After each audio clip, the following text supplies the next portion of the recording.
In this episode, we're eager to dive into a discussion about the beginning of each and every math class.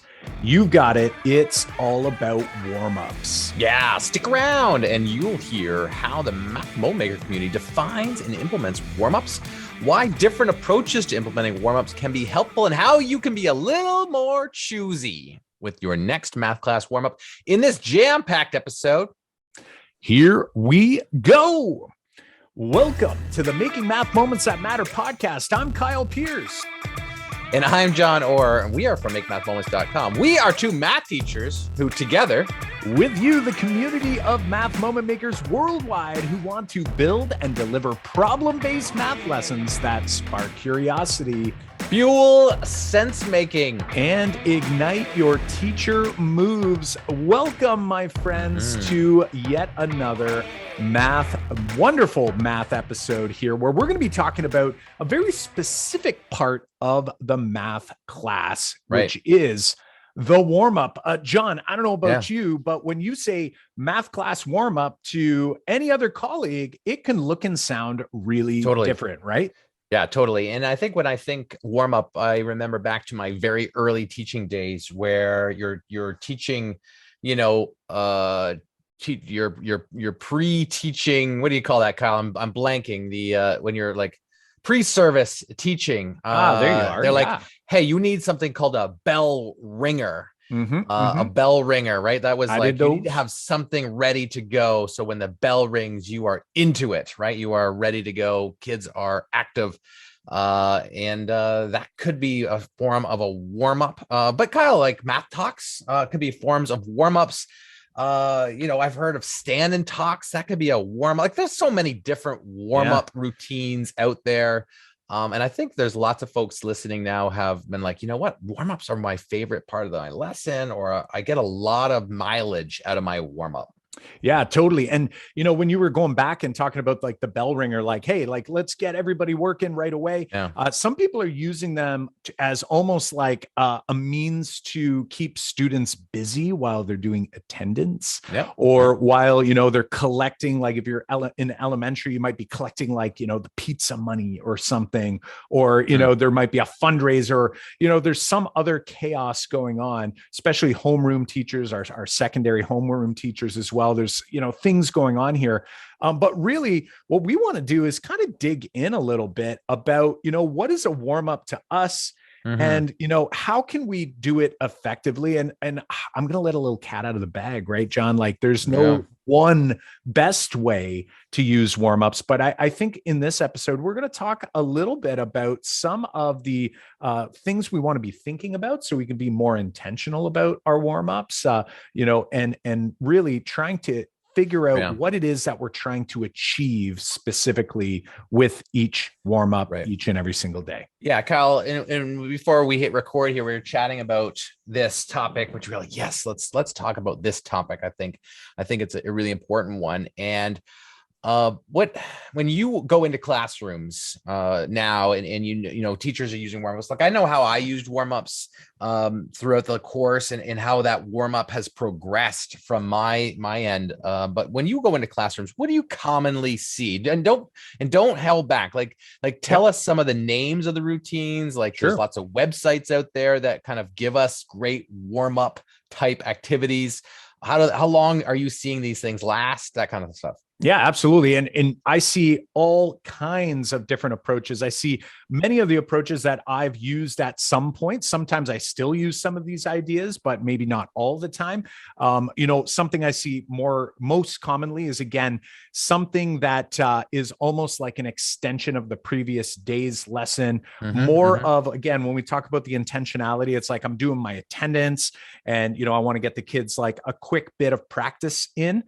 Amazing. That's definitely a great use of a warm up, right? Especially if, some people are even calling it like a ticket in the door, right? It's almost like this idea. It's like, hey, you grab your ticket in the door, then you sort of do that, and then the teacher can sort of circulate the room, maybe address any homework problems if you're in a grade level where homework is an appropriate, something appropriate that's happening in the daily routine.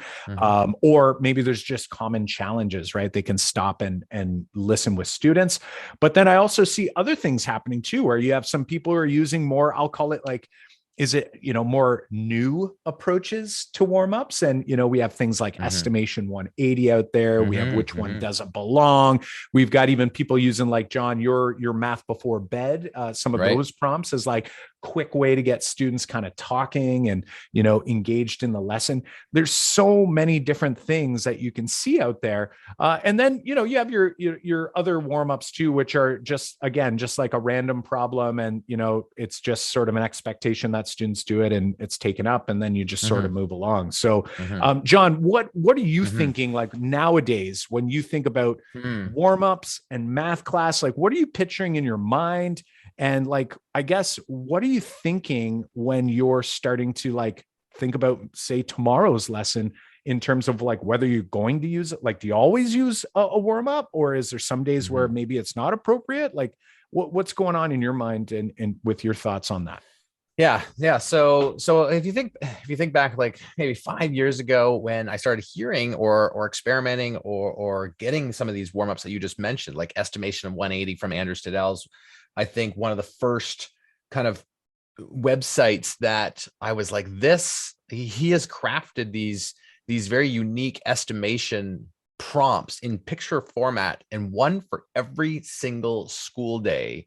This is why it's called 180. And I remember grasping those and putting them up, and even in my senior level high school classes, it sparked discussion, right? And that's we've held sessions on how to start a math fight in your class in the past, and that being a key prompt to help start math fights in your class about estimating. And we've talked about estimating here on the podcast as what's a too high, what's a too low, what's your best guess? Let's share those with a neighbor. Let's share that out. And it does help get some great discussion, going. And then there's, like you said, which one does it belong was another great discussion starter. And so the purpose of some of the warm-ups I've used in the past is to get discussions happening very quickly in the classroom. And I felt like that changed a lot of my classroom, and what was happening with warm-ups is that discussion allowed kids to hear other kids' ideas, which, before I ventured down that path, I didn't have that a lot happening in my class. This was kind of like my gateway to doing problem-based lessons. And then you also got this, camaraderie in class, like kids were hearing other kids' ideas, but then that allowed them to, accept them. And it changed some of the culture in my class because voices were now being valued in the room. So warm-ups had a great place in my classroom for that. And they still do. They still use those warm-ups at different times. But I think, Kyle, and we were discussing this, is that you had this thought, like you going into classrooms and seeing people use these resources that I just mentioned, which I've had a lot of success with. And then you were saying just earlier, before we hit record, you were saying like, I got an issue here. I love these resources. You were like, I got an issue with these, like, grabbing these resources and just tossing them into a lesson. I want everyone to hear this, because I'm going to push back just a little bit. Yeah, I love it. And, and I got to say too, like the reality is, just to kind of like preface this a little bit, is I think, and I was one of these people, just like you, John, like trying different, some of these different resources. I even have my Math is Visual site where, some educators use it as like a warm up, which is super cool. And I remember saying this to educators, is like, just give it a try, and that's really, hey, just go try it. So, that's like the first step. And I think, there's so much benefit to doing that. So I don't want to like, say anything negative about just like giving it a shot. But the challenge that I think sometimes happens is we give it a shot, but then it's almost like we sort of like immediately sort of like stagnate there. And then it's like we just throw that into a routine. And then it's almost like in math class, how we proceduralize everything so fast. We rush to the algorithm. It's like as math teachers, that's what math teachers do, right? It's like we come in and it's like, okay, I'm going to give this a shot. You have some success with it. So you're like, all right, I'm going to keep doing this. And then all of a sudden it's like, every Monday is estimation 180 day. Every Tuesday is, math before bed day. Every Wednesday is would you rather. And all of these things, like we've got this like full lineup of all these different warm-ups. And I guess my challenge here, or my concern, is when we're using these tools and forgetting to pause and think about the intentionality. And you said something really important, and I want to go back and I want to talk about how important this was. You had said it was sort of like early in your transition before problem-based learning. So it was like you started doing these things. It was almost like it was like your first step towards that problem-based lesson.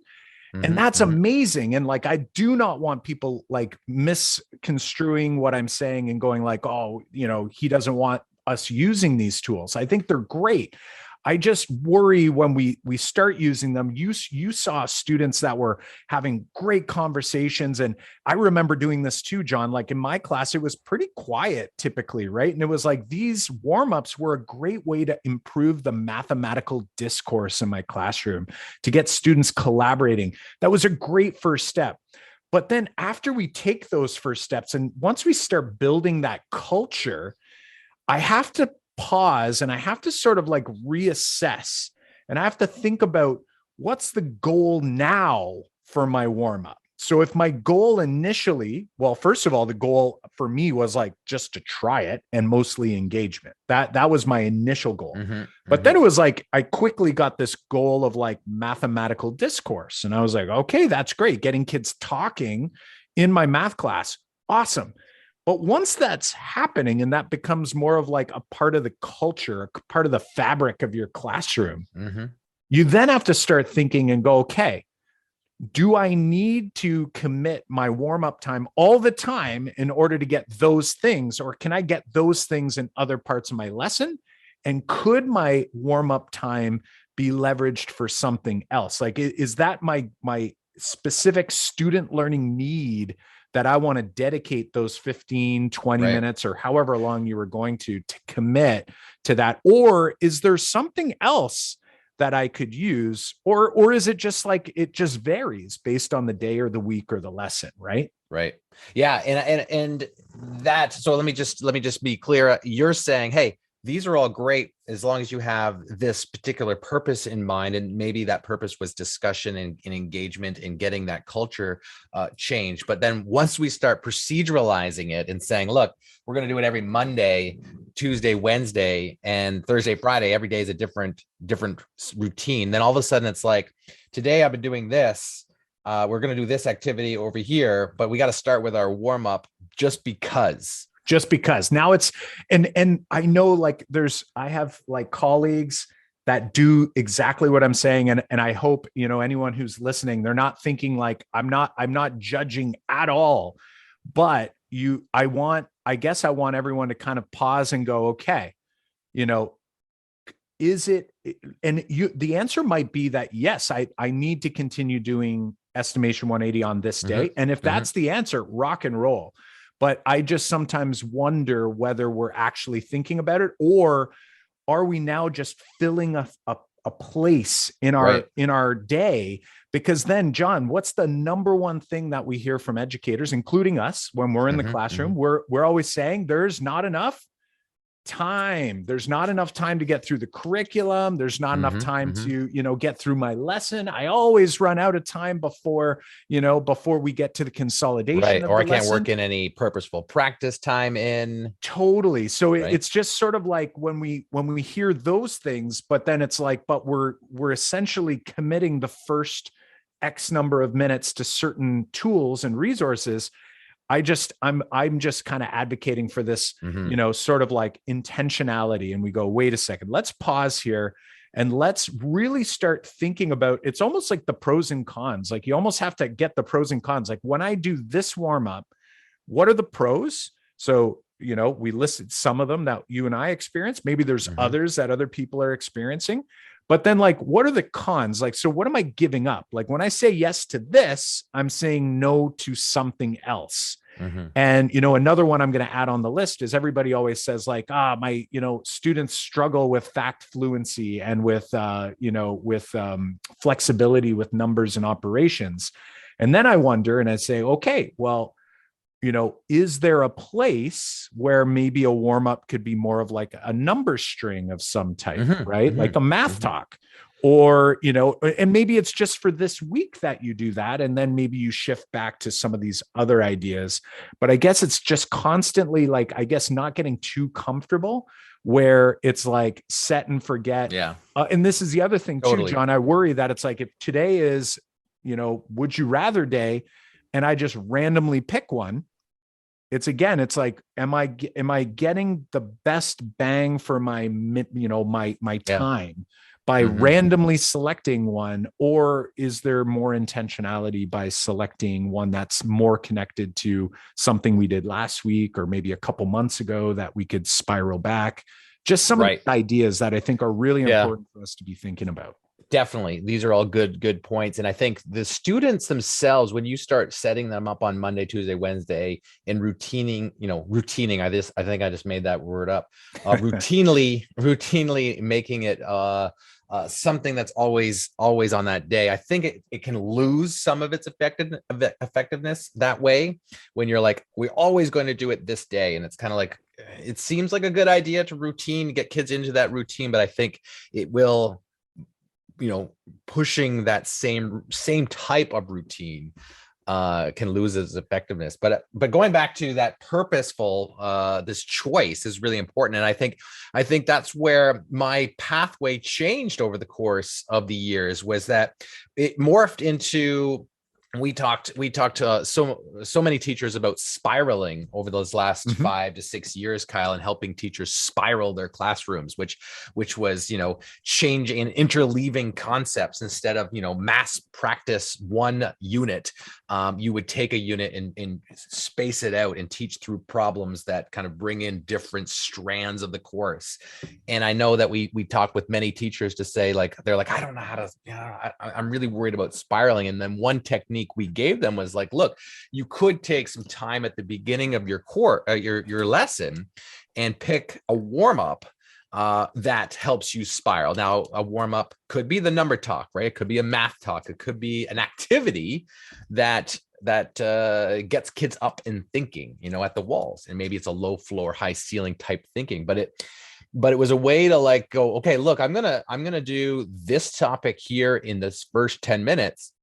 And then over, I'll come back and do that, a couple days from now, we'll do it again. And then by doing these other topics and then going on with your regular lesson, or the lesson that's going to take the bigger chunk of your time, maybe it's a problem-based lesson, then you kind of are working in other topics on different days, and you're interleaving concepts, which we know is good for learning.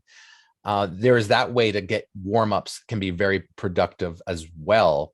I know that you've had some success there. I've definitely had some success there. I think I've made a couple videos on sneaking in factoring or sneaking in algebra concepts, which is over on our YouTube channel, and using algebra tiles to help sneak in these very kind of dry subjects, these very skills-based things in algebra class. And the way I did that was through that, hey, we're going to like solve this puzzle as our warm-up today. How did you solve it? Oh, you made a rectangle with these tiles. Okay, we'll do a couple more, 2 days from now. And we interleaved this idea of factoring. And by the time our factoring unit came, we had already done it, right? Because it was interleaved throughout in the first 10 minutes. So a warm-up can be very strategically placed if, like you said, if you've been very intentional about why you're picking that warm up on that day. And I love that, John, because, you know, something that you just said, it's like you've got this plan for that particular warm up, you know, with your factoring with the tiles, and you've got, okay, I've got this vision of how this is going to play out, and it's for a very specific purpose. And, you know, and then I also look back and I think about some of the warm-ups that, you know, that are out there. Like, again, I have to give Andrew Stedell like so much credit, because I will say that I probably never ask my students to estimate anything prior to coming into like the world of like 3-act math or estimation 180. And that's where I was like, whoa, I need to do more of this. And again, part of my intentionality of doing that was because I knew it was good for kids. I knew it was good for the class culture, but it was also good for me, because it was like I used that tool to like help me realize and I guess build into my practice the importance of estimating. And now if you ever do any of our math tasks off of the Make Math Moments site, pretty much all of them have an estimation or a prediction. Like that is an essential part of our curiosity path. So guess what I'm not doing on a problem-based math lesson day? I'm not doing estimation 180 because I built it in to the actual lesson. So my lesson has a built-in warm-up, which is estimation 180. So for me, when I personally do this, I'm actually curious to hear for, you know, what you do, John. When I go into classrooms and I'm working with students and I'm doing a problem-based lesson, my estimation, my warm-up is actually the curiosity path, which we built in to that lesson. So it's like, I don't do like a separate, you know, like you don't have like this 10 minutes that's different. Yeah, it's like you're just I going go right into it. And the reasoning for me doing this, and I'm curious again to hear what your thoughts are on this. For me, I always find when we're doing a problem-based lesson, it can vary in terms of like how much time students might need in order to truly engage, so that I'm not like looking at the time and going like, should I cut them off? Should I, you know, I didn't get to the consolidation like I wanted to, or I didn't get here, I didn't get there. It like gives me more time so that I have time at the end to really focus in on the purposeful, we call it more like a consolidation prompt, which it is essentially practice, but basically we're trying to get at like who heard what from this lesson. And I just think on a day like that, for me, I don't need another warm up, even though it could be beneficial to have another warm up. It's like, I think it's more beneficial on that day with that particular lesson to get into it, get kids thinking. And that's where like having a really good prompt for your problem-based lesson is like, it works as the warm up, and it works to like engage them and get them into some deep thinking and do some pretty awesome stuff. Right. And it goes back to the intentionality of the warm up. Like you said, like if your warm up to begin with was to create discussion, you've got that embedded in the lesson. So you're creating that culture. If the warm-up's purpose was to get them to think instead of like just regurgitate and take notes, right? So I know that, you know, that might be also a teacher's. We've recommended different routines to get teachers kind of changing the style of their lesson. We had an episode a couple episodes back about flipping the classroom and thinking about changing the order of your lesson. So if you're starting to do that, using a warm up to get some thinking and get kids up at the boards working on a problem right away, that might be short, is a great way to get them in. But if you've embedded that in your problem-based lesson, Kyle, like many of all the lessons on the website that we have, it's already in there. Like, so the purpose, it doesn't need to be, hey, look, I'm going to do it now, and I'm going to do it 10 minutes from now when I get into my lesson. Like, that purpose might be wasted time. If the purpose is to spiral, right, then are you bringing that in? Is it needed, or am I spiraling through the problem-based lessons anyway? right? Because that's the way we morphed into a good chunk of time for us, was that we were changing when we were doing problem-based lessons. Like we weren't always doing proportion problem-based lessons for 2 straight weeks. We were doing a proportions problem-based lesson, and then all of a sudden we're doing a linear relations, or we're doing a geometry problem-based lesson. And so we were spiraling that way. So that lost that the need to throw in these warm-ups to take up extra time. So it definitely goes back to that intentionality, which is key. Absolutely. And, and again, like when you're looking at, we went, if you go all the way back to our flipped classroom, the real flipped classroom, we talk all about a problem-based lesson. And typically we use that lesson structure to sort of introduce an idea or extend an idea. So it's almost like to emerge new learning. But then we also have these other days that are built into our units which are kind of focused on what we call like a visual math talk in most cases, which is like a warm up, but it's like we focus a lot on the number fluency, the number flexibility, while deepening the conceptual understanding at the same time. So we try to hit 2 birds with 1 stone. And then we also have some purposeful practice in there. Those are great fits because it's not, it's not all the teacher. Like when you're leading a math talk, oftentimes it's like the teacher's facilitating and trying to, hear student strategies and trying to, help other students see them through different math models. Like if I try to do all of that work and then go into a problem-based lesson, I'm probably going to get jammed up for time. And I might also get some students who are already tapping out. Right. Whereas when you flip it on a day where it's like, hey, we're going to be doing some purposeful practice, right? I mean, students are going to have some time to do work. At the beginning, I can facilitate this learning and I can kind of build maybe off of yesterday's material, or maybe it's a spiraled math talk, right? Just like you said, it could be interleaved where it's something from weeks ago and you want to bring it back to the forefront. Right. And that's more what I lean to these days, is that depending on the type of lesson what we're working on, and like you said, we're not doing a problem-based lesson necessarily every single day. We want to make sure that we're embedding some purposeful practice as it connect to other things. Like for example, like this week we were doing we're going to do a problem based lesson on some proportions, and we were using Dan Meyer's Nana's chocolate milk, or Nana's eggs, the way she makes the eggs, which is a really nice problem to get into equivalent ratios and equivalent rates.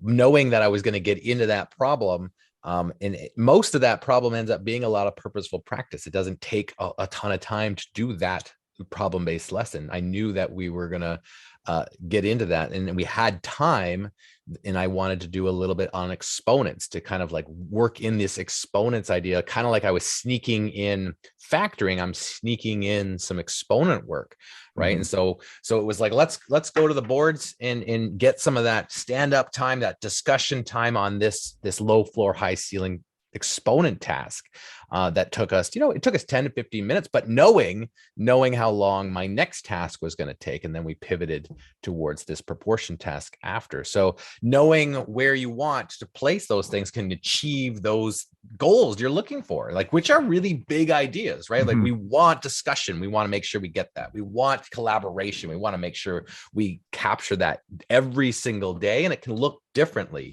every single day. I love it. I love it. So what I'm hearing as we sort of, kind of wrap up some of these big ideas from this episode is, a warm up, it can look and sound different in different classrooms. And really only you can really know whether it's the right one, right? If I walk into a classroom, so kind of going back and saying, I've gone into all kinds of classrooms, everybody's doing these different warm-ups, and there's no judgment because, hey, I'm walking in for one day. This might be exactly what your students need at this time. But if, let's say, we're doing it just because this is what we do, then that might be, a cause for us to pause for a second and just think about that and say, again, when I do this warm up tomorrow, what am I hoping to achieve? And if it serves that purpose, then I'm golden, right? And maybe tomorrow's lesson doesn't have a warm up. Right. But I guess what I'm hoping is that people are hearing that they're not feeling pressured to sort of like, I worry as educators, like everybody feels like they have to like have the newest, greatest thing. It's like, keeping up with the Joneses, right? So it's like, have you heard of this resource? And it's like, everybody wants to like be doing the right thing, which unfortunately I think leads us sometimes to, not be as intentional because we're just trying to do what everyone else is saying we should be doing. So really, I think in summary, like if you think about a math talk or a warm up, I should say, it really can be anything that you want it to be, as long as you know what you want it to be. Right. And right. That's where I can speak for myself that I used to do warm-ups because it's what we did. It's just right. What I decided. And it might have made sense when I came up with that idea, but I didn't really think about it for a really long time. It was just what I did and how I did it every day. And, when I really go back and I think about it, I think, I bet you there was some different ways and different things I can do to kind of make this a little bit more intentional, a little bit more helpful. And I think that's sort of the key message that we want people to take away from today. Yeah. Good thoughts there, Kyle. I like the way you said that a warm-up could be anything you want it to be, but just make sure you know what you want it to be. I think it sums up this discussion well, as the purpose being intentionality. Why do we choose the activities that we put into our classrooms? Hey, why are you choosing warm-ups? Have you thought about it? So I know that I didn't, and now, and I took over the course of this progression to think about it very carefully. We'd love to hear about it. What are the warm-ups you're using in your class? How are you choosing activities for your class? Let us know.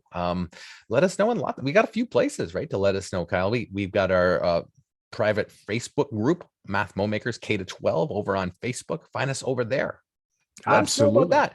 You can put a message out and go, hey, I'm using some warm-ups. I just listened to the episode that you guys just put out. Hey, I want to talk warm-ups. We would love to talk warm-ups. It's one of our passions. This is why we just hit record as soon as we were chatting about this, because we're like, all right, let's just hit record and chat, Kyle, about warm-ups.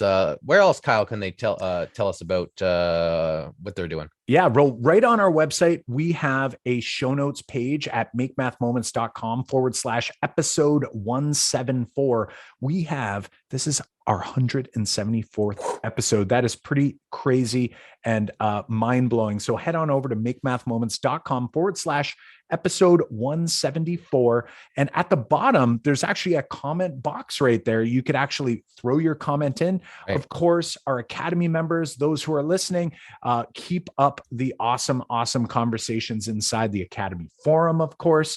And you can also get us on social media at Make Math Moments on Instagram, on Facebook, on Twitter. We're all over the place. So make sure you let us know and reflect. And I hope you truly do reflect on, like, why am I doing what I'm doing when I do my warm-ups, right? And do that reflecting, share it with someone, and hopefully we'll see you share it with us.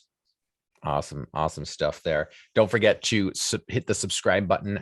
We put out new episodes here on your favorite podcast platform every Monday morning. Don't forget also to hit us up over on YouTube. We are putting out these episodes on Monday mornings as well in video format, so you can watch us. Or hey, we also are putting out another weekly video on YouTube on Tuesdays, which are more helpful tips, different from the podcast. More bite size for you to gobble up over on YouTube. So please subscribe over there so you can get some more and make more math moments for your students. All right, Kyle. Well, my friends, it's been a fantastic episode with you all. Until next time, I'm Kyle Pierce. And I'm John Orr. High fives for us. And a high five for you.